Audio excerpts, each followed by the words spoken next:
Here we have a reinforcement mount for the top of the strut. A lot of these cars start to mushroom over time on the top of the frame, and this helps reinforce and stabilize that. The next thing we're replacing is the top of the strut mount. A lot of times these will start to go bad, and you say you drive over a speed bump or a crack and you feel like your suspension's a little rattly. Typically it's because this rubber is eaten away and this mount goes loose. So we highly recommend anytime somebody replaces their struts that they replace the mounts as well. This customer is replacing the strut and springs. We have this adjustable plate that the rear spring is going to sit on. Actually, it goes like that.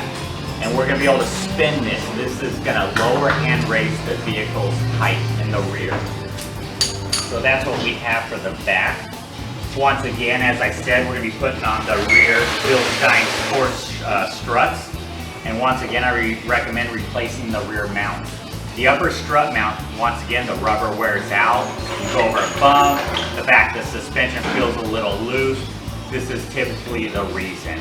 Really common on these BMWs for these to go bad. Always recommend replacing these when installing rear struts. If you want to change the look of your vehicle, make it look better on the rims, the gap in between the fender and the tire, and you want to lower it or raise it, that's typically why people do it. And on the other end, typically the struts are stiffer when you do something like that. Say you go to an autocross or something on the weekend, or like to just drive a little faster through the turns. This helps that with that performance of the vehicle. This is strictly for performance. Customer is a big BMW enthusiast and just wants to maintain the vehicle and improve upon the little things that he can.